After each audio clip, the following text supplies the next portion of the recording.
नमस्कार मित्रांनो. आजकाल आपण जेव्हा बाहेर जातो येतो त्यावेळी आपण पेट्रोल पंपांवरती लांबच लांब रांगा बघतोय. याचं मुख्य कारण काय हे आपल्या सर्वांना माहितीच आहे. आखाती युद्ध. या युद्धामुळे बंद झालेली वाहतुकीसाठी बंद झालेली हार्मोजची समुद्रधुनी, जिथनं जास्तीत जास्त आखाती देशांमधनं येणारं क्रूड ऑइल हे जास्तीत जास्त त्याच मार्गे आशियाकडे, मग भारत आणि चीन प्रामुख्याने या देशांकडे या मार्गाद्वारे क्रूड ऑइल, कच्चं तेल ज्यापासून पेट्रोल डिझेल बनवलं जातं ते येत असतं.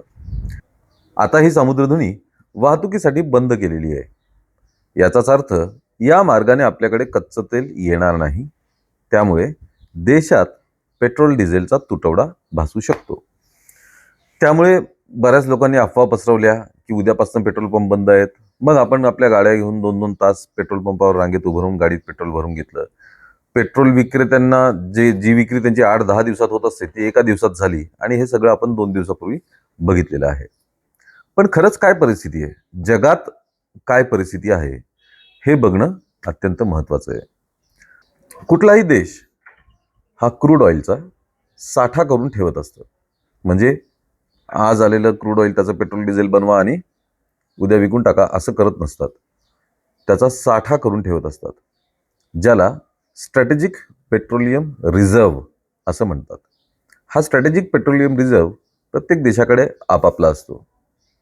आज आपण बघणार आहोत जगातल्या काही प्रमुख देशांकडे हा स्ट्रॅटेजिक पेट्रोलियम रिझर्व्ह किती दिवसांचा आहे आणि जर हे युद्ध लांबलं तर कोणत्या देशावरती याचे प्रामुख्याने परिणाम होऊ शकतात. जगातले काही प्रमुख देश जर आपल्याला बघायचे असतील तर साधारणपणे जपानकडे जगातला सर्वाधिक क्रूड ऑइलचा साठा सध्या आहे. त्यांच्याकडे 254 दिवस पुरेल इतका क्रूड ऑइलचा साठा जपानकडे आहे. त्याखालोखाल अमेरिकेकडे 200 दिवस पुरेल इतका तेलाचा साठा आहे.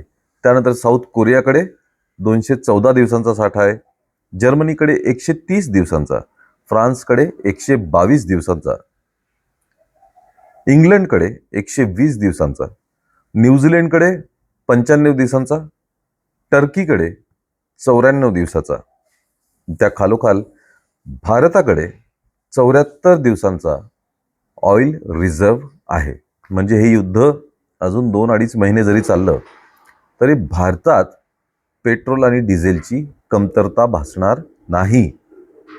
त्यामुळे मित्रांनो, कुठल्याही अफवांवरती विश्वास ठेवू नका. शासन जी घोषणा करेल त्यावरतीच फक्त विश्वास ठेवा. आणि त्यानंतर खालोखाल ऑस्ट्रेलियाकडे 47 दिवसांचा ऑइल रिझर्व्ह आहे.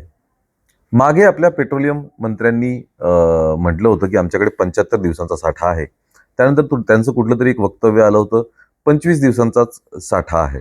पण आता खात्रीलायक माहितीनुसार भारताकडे साधारणपणे 74 दिवसांचा पेट्रोलियम साठा आहे. पण घडतं काय मित्रांनो, अफवा पसरतात.